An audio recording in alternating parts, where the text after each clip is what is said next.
Hello दोस्तों, आज के इस वीडियो में हम सीखेंगे किसी अर्धवृत्त के क्षेत्रफल को निकालना। दोस्तों, वृत्त और अर्धवृत्त में बहुत ज़्यादा डिफरेंस होता है और आज हम अर्धवृत्त के क्षेत्रफल को एकदम बेसिक कॉन्सेप्ट से यहाँ पर सीखने वाले हैं। आप इस वीडियो को एंड तक पूरा जरूर देखिएगा। यदि आपको अर्धवृत्त का क्षेत्रफल निकालना नहीं आता है तो आप इस वीडियो को देखने के बाद अर्धवृत्त का क्षेत्रफल निकालना सीख जाएंगे। तो चलिए स्टार्ट करते हैं। अर्धवृत्त का क्षेत्रफल हम यहाँ निकालने वाले हैं दोस्तों। तो सबसे पहले हम जानेंगे अर्धवृत्त के बारे में। देखिए, यदि आपको वृत्त की नॉलेज है तो अर्धवृत्त आपको यहाँ पर समझना आसान होगा।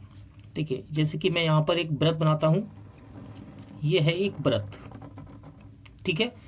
इस मध्य बिंदु से, ठीक है, मध्य बिंदु से बाहर जब मैं यहाँ एक लाइन खींचूंगा तो इस दूरी को हम कहते हैं त्रिज्या, ठीक है। और यदि इसको पूरा कर दें हम, यानी कि इस पॉइंट से लेकर इस पॉइंट तक की दूरी को, इसको पूरे को हम कहते हैं व्यास। क्या कहते हैं? व्यास कहते हैं। और व्यास का आधा ही क्या होती है? त्रिज्या होती है, ठीक है। और वृत्त के बारे में बात करें तो इस दूरी को, यानी कि इस लंबाई को कह सकते हैं, इस क्षेत्र को हम क्या कहते हैं? पूरे भाग को परिधि कहते हैं। क्या कहते हैं? परिधि, यानी कि इसके बाहर वाले भाग को, ठीक है। तो वृत्त को आपको यदि अच्छे से समझ में आ रहा है तो अर्धवृत्त भी यहाँ पर आपको आसान होगा। देखिए, वृत्त को यदि हम दो भागों में बांट दें, मान के चलिए ये वृत्त है और इसे मैं दो भागों में बीच में से काट देता हूं तो आकृति हमें कुछ इस प्रकार की दिखाई देगी, ठीक है। आकृति इस प्रकार की दिखाई देगी। तो देखिए, इस वृत्त में ये जो पॉइंट है ना, इस पॉइंट से लेकर इस पॉइंट तक की दूरी को हम क्या बोलेंगे? व्यास। क्या बोलेंगे? व्यास। और यदि जब हम इसका आधा कर देंगे, यानी कि केंद्र, क्या है ये? केंद्र तो है ही। इस केंद्र से लेकर यहाँ इस बाहर वाले पॉइंट तक की दूरी को हम क्या बोलेंगे? त्रिज्या, जिसको हम रेडियस कहते हैं और आर से प्रदर्शित करते हैं, ठीक है। क्या बोलेंगे इसको हम? त्रिज्या, ठीक है। इतना आपको समझ में आ गया। अब देखिए, कह रहा है एक अर्धवृत्त की त्रिज्या 49 सेंटीमीटर है। एक अर्धवृत्त की त्रिज्या 49 सेंटीमीटर है, तो इसका क्षेत्रफल क्या होगा? देखिए, अर्धवृत्त तो मैंने आपको बता दिया।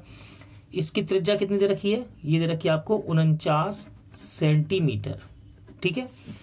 कह रहा है उसका क्षेत्रफल कितना होगा, तो आपको याद होना चाहिए दोस्तों, अर्धवृत्त का क्षेत्रफल होता क्या है। तो मैं आपको यहाँ फॉर्मूला लिख देता हूं। अर्धवृत्त का क्षेत्रफल, ठीक है। देखिए, वृत्त का क्षेत्रफल होता है पाई आर स्क्वायर, ठीक है। वृत्त का क्षेत्र होता है पाई आर स्क्वायर। जब इसको हम आधा कर रहे हैं तो देखिए, इस क्षेत्रफल को हम आधा कर देंगे तो ये क्या हो जाएगा? अर्धवृत्त का क्षेत्रफल, ठीक है। तो अर्धवृत्त का क्षेत्रफल क्या होता है? पाई आर स्क्वायर बटे में 2, ठीक है। पूरे वृत्त का क्षेत्रफल होता है पाई आर स्क्वायर। जब इसको आधा करेंगे तो देखिए 2 से भाग दे दिया हमने, तो अर्धवृत्त का क्षेत्रफल क्या होता है? पाई आर स्क्वायर अपॉन 2, ठीक है। जहां पर पाई की वैल्यू क्या होती है? वो होती है 22/7, ठीक है। पाई की वैल्यू क्या लेते हैं हम?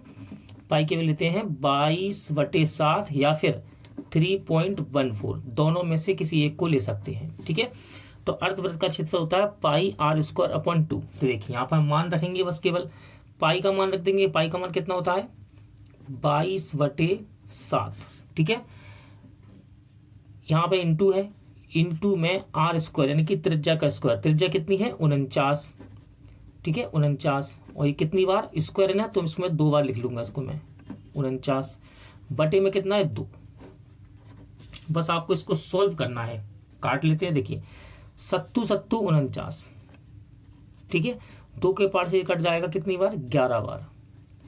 तो ये हो गया दोस्तों 49 इंटू में 11 7, 11 7 बचे, 11 7 77। तो बस केवल आपको इसका गुणा करना है। गुणा कर लेते हैं हम साइड में।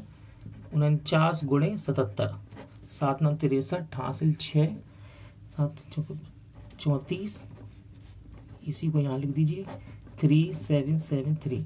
तो ये आएगा आपका 3773 वर्ग सेंटीमीटर, ठीक है दोस्तों। तो आपने सीखा कि किस प्रकार हम अर्धवृत्त की यदि त्रिज्या दी हो तो इसका क्षेत्रफल हम बड़ी ही आसानी यहाँ पर निकाल सकते हैं। अर्धवृत्त का क्षेत्रफल क्या होता है? पाई आर स्क्वायर अपॉन 2, ठीक है। पाई की वैल्यू क्या होती है? 22/7, जो हमने यहाँ रख दी। आर क्या होती है? त्रिज्या।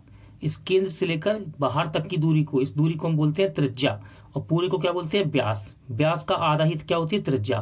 त्रिज्या कितनी 49, तो 49 रख दिया हमने। आर स्क्वायर होता है ये, ठीक है, आर स्क्वायर है तो 2 बार लिख दिया। क्या किया, इसके बाद में कैंसिल किया, आंसर आ गया सही। सही आंसर कितना आया 3773 वर्ग सेंटीमीटर।